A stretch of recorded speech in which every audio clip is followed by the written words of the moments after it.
আমি ভাই সুইডেনের প্রধানমন্ত্রী দেখছি আমার উল্টা দিকে ট্রেনের মধ্যে বসে রয়েছে মেট্রোতে। আমি তো প্রথম দিকে বুঝি নাই এটা কেন চিনা চিনা লাগতেছে, পরে দিই প্রধানমন্ত্রী, রানিং প্রধানমন্ত্রী। এই গল্প কাউকে বললেই বলে নাটক কম করো প্রিয়। আসসালামু আলাইকুম। বোম্বের ফিল্ম স্টার সালমান খানকে তো সবাই চিনেন। সালমান খান বোম্বের যাকে ভাইজান বলা হয়। এই সালমান খানের আব্বা হইলেন সেলিম খান। উনি আসলে স্ক্রিপ্ট রাইটার, সিনেমার গল্প লিখতেন। যদিও সেলিম খান সাহেব একা লিখতেন না, তাদের এক যুগলবন্দি ছিল, তার সাথে ছিল জাভেদ আখতার নামে একজন ভদ্রলোক। এই জাভেদ আখতার সাহেব পরবর্তীতে শাবানা আজমিকে বিয়ে করে এবং জাভেদ আখতারের ঘরে দুইজন বেশ নামকরা শিল্পী পরিচালক আছে। একটা হলো জয়া আখতার তার মেয়ে, আর একটা হলো ফারহান আখতার তার ছেলে। আপনারা অনেকে হয়তো চিনেন, অনেকে চিনেন না, কিন্তু সালমান খানকে চিনেন। সালমান খানের বাবা সেলিম খান আর এই জাভেদ আখতার দুজনে মিলে স্ক্রিপ্ট লিখতো বোম্বেতে, সিনেমার স্ক্রিপ্ট লিখতো। ওনারা এত বড় স্ক্রিপ্ট রাইটার ছিল, এত বড় স্ক্রিপ্ট রাইটার ছিল, যা লিখতো তাই হিট হয়ে যেত, মানুষের রক চিনত, মানে কোনোদিন স্ক্রিপ্টে সুচাগ্র পরিমাণ ভুল করে নাই। এবং এর জন্য তাদের অবস্থা এমন হয়ে গেছিল বোম্বেতে একটা সময়, এখন তো ওনারা লেখেন না, বয়স হয়ে গেছে, সিনেমা হলে উপরে লেখা থাকতো ইটস সেলিম জাভেদস ফিল্ম। মানে ডাইরেক্টরের খবর নাই, নায়কের খবর নাই, নায়িকার খবর নাই, প্রডিউসারের খবর নাই, রাইটারের নামের উপরে ছবি চলতো সেলিম জাভেদ। কত ছবি যে করছে রে ভাই, আর যে ছবি লেখছে সেই ছবি সুপারহিট। শোলে, দিওয়ার, ডন, কত নাম কম ভুলে গেছি গা। কেন এতগুলো কথা বললাম? যে স্ক্রিপ্ট রাইটার যদি ভালো না হয় তাহলে সিনেমা চলে না, কোনো সিনেমায় চালাইতে পারবে না। সেলিম জাভেদের মতো স্ক্রিপ্ট রাইটার পরবর্তী সময়ে ভারতবর্ষে কিন্তু আর আসে নাই। ভারতবর্ষে এমন কোনো স্ক্রিপ্ট রাইটার নাই বলতে পারবে তাদের নামের উপরে ছবি চলে, নাই। বাংলাদেশে তো নাই, বাংলাদেশে অনেক স্ক্রিপ্ট রাইটার আছে, কিন্তু এমন কোনো স্ক্রিপ্ট রাইটার বাংলাদেশে নাই যে পাবলিক স্ক্রিপ্ট রাইটারকে চিনে। পাবলিক তো ডাইরেক্টরকে চিনে না, পাবলিক শুধু আমাদের দেশে রাইটারকে করে চিনে। যাজ্ঞা এই স্ক্রিপ্ট হলো একটা সিনেমার হার্ট, মানে আত্মা। আত্মা চলে গেলে তো যখন মানুষ বাঁচে না, স্ক্রিপ্ট ভালো না হলে সিনেমা চলে না। এই স্ক্রিপ্টের ব্যাপারে এই জন্য বললাম যে ইদানিংকালে একটা ঘটনা ঘটছে বাংলাদেশে, আপনারা সবাই এটা দেখছেন এবং এটা ভাইরাল। ডিসি মাসুদ আলম সাহেবকে নিয়ে। আপনারা জানেন ডিসি মাসুদ আলম সাহেব 2-3 দিন আগে সোহরাওয়ার্দী উদ্যানে ঢাকা ইউনিভার্সিটির কিছু ছেলেপেলেকে টর্চার করছে, মানে গায়ে হাত দিছে। এটা নিয়ে বেশ আলোচনা সমালোচনা, শাহবাগ থানাও ঘেরা হয়েছে। ডিসি মাসুদেরকে অপসারণ করবার জন্য আন্দোলন শুরু হয়েছে ইউনিভার্সিটি লেভেল থেকে। ঠিক ওই সময় আরেকটা ঘটনা ঘটছে, সেইটা হইল মাননীয় প্রধানমন্ত্রী, আপনারা জানেন উনি অফিস করেন সচিবালয়ে। তো 2-3 দিন আগে উনি একদিন অফিস করতে সচিবালয়ে গেছেন। সচিবালয়ের থেকে যখন উনি বেরোচ্ছেন অফিস করে, তড়িঘড়ি করে একজন ভদ্রলোক এসে তার সামনে এসে বলল, মাননীয় প্রধানমন্ত্রী, আমার ছেলেকে সাম্পটি হাইজ্যাক করছে, আমার ছেলেকে বাঁচান। ন্যাচুরালি তারেক রহমান সাহেব সাথে সাথেই একটা ফোন করছে, কাকে? ডিসি মাসুদ আলমকে। 1 ঘন্টার মধ্যে সেই বাচ্চাকে বাইকে নিয়ে আসছে ডিসি মাসুদ আলম। এখন এইটা নিয়ে না মানুষ কত রকম গল্প বানাইতেছে, সবাই বলতেছে এই গল্পের স্ক্রিপ্ট খুব দুর্বল। ওই যে আমি সালমান খানের বাপের কথা কইলাম না, যে সেলিম জাভেদ যে স্ক্রিপ্ট লেখে গল্প খুব স্ট্রং হয়, এরা বলতে চাচ্ছে এটার গল্প নাকি দুর্বল। কেন? মানে কমেন্টসে যারা দেখবেন, এটা আবার নতুন একটা নাটক বানাইছে ভাই সবাই। কি বানাইছে? যে আসলে এটা একটা নাটক, মানে একটা দুর্বল স্ক্রিপ্টের নাটক। কেন? যে যখন মাসুদ সাহেবকে নিয়ে আন্দোলন হচ্ছে, তখন সেই আন্দোলনকে স্থিমিত করবার জন্য এই নাটকটা করা হয়েছে। এবং আপনারা খেয়াল করে দেখেন, মাসুদ সাহেবের বিরুদ্ধে এখন আর কোনো আন্দোলন নাই, because he became a hero. সে মাসুদ আলম থেকে মাসুদ রানা হয়ে গেছে, জেমস বন্ড হয়ে গেছে, কুয়াশা হয়ে গেছে। তো সবাই এখন যেটা বলতেছে স্ক্রিপ্টটা দুর্বল কেন, এক আমিনুল ইসলাম নামে এক ভদ্রলোক বিরাট বড় এক স্ট্যাটাস লাগছে, এটার এবার অনেকে কন্টেন্টও বানাইতেছে। আমি তার পুরো স্ট্যাটাস পড়বো না, মুদ্রা কথায় সে বলতে চায়, আমি সাইডে দেখাই দিলাম, সে বলতে চায় এটা টোটাল একটা নাটক করা হয়েছে। এই নাটকটা কে বা কাহারা করছে সে বলতে পারে না, তবে এর মধ্যে মাননীয় প্রধানমন্ত্রী জড়িত নন। মাননীয় প্রধানমন্ত্রী কিছুই জানেন না, সে তড়িঘড়ি করে সামনে মাসুদের কথা মনে হয়েছে মাসুদের ফোন করছে। এখন এই যারা বলতেছে নাটক, তারা দেখেন ক্লু বাই করছে কিরকম, যে নাম্বার ওয়ান, মাননীয় প্রধানমন্ত্রীর সামনে হুট করে একটা মানুষ চলে যেতে পারে, এটা তো ঠিক না যদি চলে যায়। তার কারণ এমনও তো হইতে পারতো এই লোকটা সন্ত্রাসী, তার বুকে বোম আছে, মাননীয় প্রধানমন্ত্রী শুদ্ধা বাইরে ফেলাইলো। কিন্তু অনেকেই বলতেছেন যে না, উনি সচিবালয়ে কাজ করে। ভাই, সচিবালয় তো অনেক বড়, উনি কাজ করে তথ্য মন্ত্রণালয়ে, এবং ওইখান থেকে উনি ওই প্রধানমন্ত্রীর কার্যালয়ে যায় ঢুইকা যাওয়াটা তো ইজি ছিল না, ঢুইকা গেছে। এই যে এই ঢুইকা যাওয়াটা বন্ধ করতে হবে, কারণ আমরা একটা জিনিস বার করছি, আমাদের বর্তমান প্রধানমন্ত্রী মাননীয় তারেক রহমান সাহেব খুব ইজি গেটিং হয়ে যেতেছে। সে যখন ইলেকশন করতে, ক্যাম্পেইন করতে, সবার সাথে মিশছে। এখন তো ভাই আপনি আমাদের দেশের প্রধানমন্ত্রী, আপনি তো সবার সাথে মিশতে পারেন না, আপনি সবার সাথে মানে উইদাউট সিকিউরিটি চলতে পারেন না। আপনি এই যে গাড়িতে একা যান, এটা আমি ব্যক্তিগতভাবে পছন্দ করি না। কেন করি না বন্ধুরা একটু বলে নেই।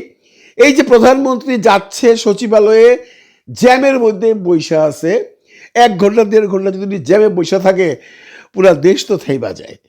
হ্যাঁ, বলতেই পারেন মানুষের দুর্ভোগ কম হয়।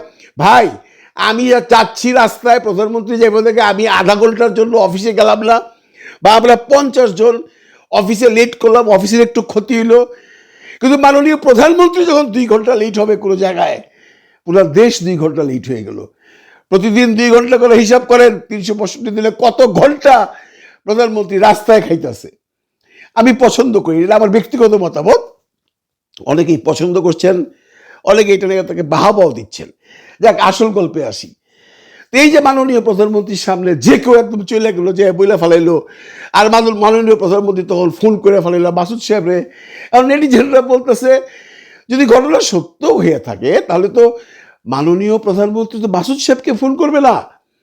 মাননীয় প্রধানমন্ত্রী হয় স্বরাষ্ট্রমন্ত্রীকে বলবে, নয় আইজিবিকে বলবে, বড়জোর ডিসিকে না কমিশনারকে বলবে। মাসুদ আলমকে বললো কেন? এখানে আবার অনেকে এসে বলতেছে মাসুদ আলমের সাথে তার একটা ভালো লাগার ব্যাপার আছে। আর আমরা বা অনেকেই দেখছেন, আমরাও দেখছি যে উনি মাসুদ আলমের গায়ে হাত দিছে। এইটা নিয়ে আবার অনেকেই লিখতেছে। হারুনরে কিন্তু, টিভির হারুনরে কিন্তু শেখ হাসিনা খুব পছন্দ করতো, কিন্তু কোনোদিনই গায়ে হাত দেওয়া তো দূরের কথা, পাশেই বসতে দেয় নাই। উনি একটা মেনটেন করতো। আমাদের প্রধানমন্ত্রীগুলো মেনটেন করে না, এই জন্য ওনার কিন্তু বিগত 17টা বছর ইংল্যান্ডে কাটাইছেন। উনি একটা সভ্য দেশে ছিল, ওইখানে প্রধানমন্ত্রী ঠাট ফাট দেখায় না আমাদের দেশের মতো। আমি ভাই সুইডেনের প্রধানমন্ত্রী দেখছি আমার উল্টা দিকে ট্রেনের মধ্যে বসে রয়েছে, মেট্রোতে। আমি তো প্রথম দিকে বুঝি নাই এটা কেনা, চিনা চিনা লাগতেছে, পরে দিই প্রধানমন্ত্রী, রানিং প্রধানমন্ত্রী, আমার উল্টা দিকে সিটে বসা। এটা এখানে স্বাভাবিক। যাক, তারপর ওনার সাথে একটু কথাটা বললাম, হেঁচি টেন্সি করলাম, এটা অনেক আগের কথা বলতেছি। তা আমাদের প্রধানমন্ত্রী এরকমই, কিন্তু এরকম থাকা যাবে না। হুট করে একটা মানুষ প্রধানমন্ত্রীর সামনে এসে যাইব, হুট করে প্রধানমন্ত্রী একজন জুনিয়র লেভেল কাউকে ফোন করবে, এটা এটা এটা যায় না আমাদের দেশে। এটা বাইরে যায়, বিদেশে যায়, এটা আমাদের দেশে যায় না। যেমন ধরেন আরেকজন এই গল্পটা মনে করাই দিচ্ছে যে, আপনাদের খেয়াল আছে তাপস যখন, শেখ তাপস আব্দুল যখন ভাইগা যায় জুলাই মাসের, এয়ারপোর্টে তাকে আটকাইছিল ইমিগ্রেশন। এটা একটা ফোন আলাপ বাজারে আছে। সে ফোন করছে তার ফুফুরে, মানে প্রাইম মিনিস্টারে, তৎকালীন প্রাইম মিনিস্টার হাসিনারে।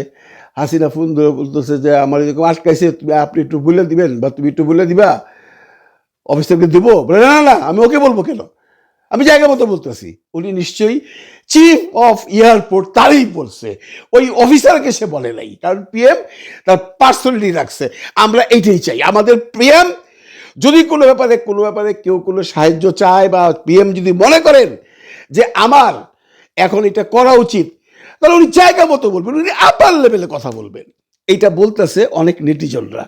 ওই স্ক্রিপ্ট ভালো না, স্ক্রিপ্ট ভালো না, নাটক ভালো না, জবে নাই, এটা লেখা একদম ভৈরা ফেলাইতেছে। ভাই, হুদাই আপনারা এগুলো নাটক বলতেছে, এটা আপনারা ইজিভাবে নিলেও তো পারেন, এটা হইতেও তো পারে। আজকে যদি মাসুদ আলম সাহেবের সাথে ওই ইউনিভার্সিটির ঘটনাটা না ঘটতো, তাহলে কিন্তু কেউ স্ক্রিপ্টের কথা বলতেন না। এখন সবাই স্ক্রিপ্ট করতেছেন, তাই না? আর কি কি বলতেছেন এখন? বলতেছে আচ্ছা বুঝলাম মাসুদ আলম সাহেব ছেলেটাকে উদ্ধার করছে, তাহলে এই যে যারা ছিনতাইকারী ছিল, মানে যারা এই ছেলেটাকে নিয়ে গেছে অপহরণকারী, তাদেরকে ধরলো না কেন? তারা কেন পালায় গেল? এটা একটা কোশ্চেন। কিন্তু এটা কিন্তু আপনিও ভাবতে পারেন যে এত বড় একটা ঘটনা যেখানে পিএম নিজে জড়িত এবং মাসুদ সাহেব নিজে অপারেশন করতেছে, সে টেলিফোন ট্র্যাক করে নাকি পাইছে খিলগায় কোথায়, ওই লোকগুলো পালাই গেল। এটা তো হইল না। এখানে যদি সেলিম জাভেদ স্ক্রিপ্ট লিখতো তাহলে এইভাবে লিখতো না, ওদেরকে ধরতো, ধৈরা জেলে ভরে দিত, তারপরে এটা নিয়ে অন্য কিছু হইতো। তারপরে এমন কোশ্চেন আসতেছে, আচ্ছা এই যে ভদ্রলোকের ছেলে অপহরণ হয়েছিল, উনি তো এমন কোনো পয়সাওয়ালা মানুষ না। কোথাও লেখছে 50,000, কোথাও লেখছে 50 লাখ টাকা মুক্তিপণ চাইছে। 50 লাখ টাকার মানুষ তো সে নাই। আর আজকাল কি 50,000 টাকার জন্য একটা এরকম ইয়াং ছেলেকে কেউ হাইজ্যাক করবে? ভাই আপনারা খামাখালি পেঁচাইতেছেন। এইগুলো সব কিন্তু কমেন্টের মধ্যে কথা আমি বলতেছি, সবাই খালি পেঁচাইতেছে যে এটা মিথ্যা কথা কইছে। এইখানেও সেলিম জাভেদের স্ক্রিপ্ট করা উচিত ছিল, এটা অ্যামাউন্টটা এইভাবে করা উচিত ছিল এবং মানুষটা আর একটু আপার লেভেলে নেওয়া উচিত ছিল। কারণ এই যে ভদ্রলোক, ওনার ছেলেরা নিয়ে ওরা কি করবে? এই ভদ্রলোক কয় টাকা বেতন পায়? উনি মিনিস্ট্রি অফ ইনফরমেশনে একটা চাকরি করে, সচিব বা উপসচিব ওই পর্যায়ের কেউ না। এইটাও মানুষ বলতেছে। এখন সবচেয়ে বড় কথা হলো, যদি এইটাই হয়ে থাকে তাহলে নাটকটা করছে কেটা? এইটা আবার পাবলিক বলতেছে, আমিরুল ইসলাম বলছে এটা পিএম সাহেব জানে না, ইভেন কি আমার মনে হয় মাসুদ সাহেবও জানে না। এটা করাইছে কারা? এটার কনক্লুশনে এসে দেখা গেল এটা করাইছে তারা যারা মাসুদ সাহেবকে দিয়া বেনিফিশিয়ারি হচ্ছে, যারা মাসুদ সাহেবকে চালাচ্ছে, যারা মাসুদ সাহেবকে চায় মাসুদ সাহেব থাকুক। মাসুদ সাহেবকে কিন্তু আমি দেখলাম কমেন্টে যাইয়া বহু মানুষ বলতেছে যে আমাদের প্রত্যেকটা থানায় এমন একটা মাসুদ দরকার, এমন একটা মাসুদ দরকার। তারা এটা করছে যেটার পিএম কিছুই জানে না, আমাদের মাননীয় প্রধানমন্ত্রী কিছুই জানে না। উনি উনি তো এরকমই, আমি তো বললাম আগে, উনি সবার সাথে মিশে সবার সাথে কথা বলে, মানে ওনাকে বলছে, ওনার মাথায় মাসুদের কথা মরেছে, মাসুদের ফুল করে ফেলাইছে। যারা করাইছে এটা এই জন্য করাইছে যে মাসুদকে উপরে নেওয়ার জন্য। এর মধ্যে মাসুদ যদি জড়িত থাকতো তাহলে মাসুদ কিন্তু এইভাবে স্ক্রিপ্ট করতো না, কারণ সে পুলিশের একজন ইন্টেলেকচুয়াল অফিসার। সে তখন বলতো না এই লোককে দিয়ে, যদি এটা নাটক হয়ে থাকে, যদি আমরা কিন্তু কেউই জানি না এটা নাটক না সত্য ঘটনা, এটা আপনার মাথায় রাখতে হবে। আর যে যেভাবে নেয়, একটা কথা আছে না, বুঝলে বুঝপাতা, না বুঝলে তেজপাতা। এখন যদি এটা সত্যি সত্যি মাসুদ সাহেব করাইতো তাহলে এনে সে অন্যভাবে করতো। কাজে মাসুদ সাহেব কিছু জানেন না, আমাদের মাননীয় প্রধানমন্ত্রী কিছু জানে না। এটা একটা গ্রুপ করাইছে, যে কি কারণে করাইছে এটা হয়তো ইন ফিউচারে বেরোবে। কারণ মানুষ কিন্তু একটা কথা পরিষ্কার দেখতে চাইছিল যে ঠিক আছে ছেলেরা কোনো ইন্টারভিউ আসুক, ওই অপহরণকারীকে ধরা হইতো, তাহলে তো মিডিয়াতে আসতো, এটা কিন্তু আরো জমতো। তাহলে কিন্তু আজকে নাটক নিয়ে কেউ কথা বলতে পারতো না, কেউ বলতে পারতো না এটা একটা দুর্বল স্ক্রিপ্টের নাটক। আমরা তো ছেলেটাকেও দেখলাম না, আমরা ওই অপহরণকারীকেও দেখলাম না, এটা খালি খালি গল্পে শুনলাম। 1 ঘন্টার মধ্যে মাসুদ সাহেব বাইক করে ফেলাইছে, কিন্তু সেই দৃশ্য আমরা দেখতেও চাই না, দেখতে পারবো না, দেখা যাবেও না, এটা শুটিং করা হয় নাই। কিন্তু আমরা যেটা দেখছি ফ্রেমে, দ্যাট ইজ পিএম ফোন করছে মাসুদ সাহেবরে। কোশ্চেন তো ওই জায়গায় সবাই বলতেছে আবার একই কথা, উনি ফোন করবেন অমুককে তমুককে, উনি কেন মাসুদ সাহেবকে ফোনটা করলো? এই সমস্ত কারণ নিয়ে এইটাকে এমন করে এখন গল্প আকারে আসতেছে বাজারে। এটা এখন একটা হট কেক, দেখবেন অনেকেই কিন্তু কন্টেন্ট পাইতেছে, আমিও একটা কন্টেন্ট বানাইলাম। এখানে আমার কোনো নিজস্ব মতবাদ নাই, আমি এই কমেন্টসগুলো দেখা মানুষের যে মনোভাব সেটাই বললাম। আর আবার যদি ব্যক্তিগতভাবে জিজ্ঞেস করেন তাহলে আমি বলবো, যদি নাটক হয়ে থাকে এটা, তাহলে স্ক্রিপ্ট রাইটার ভালো না, সেলিম জাভেদের মতো স্ক্রিপ্ট রাইটার দরকার ছিল। আর যদি সত্য হয়ে থাকে তাহলে এই যে ঘটনাটা ঘটছে, ওই ছেলেটাকে আনা উচিত মিডিয়াতে, অপহরণকারীদের ধরা উচিত। পুলিশ পারে না এমন কোনো কাজ নাই। বাকিটা যে যেমনি বুঝেন সে সেমনি বুঝতে থাকেন। ভালো থাকেন সবাই, ভালো লেগেন সবাইকে। আল্লাহ হাফিজ।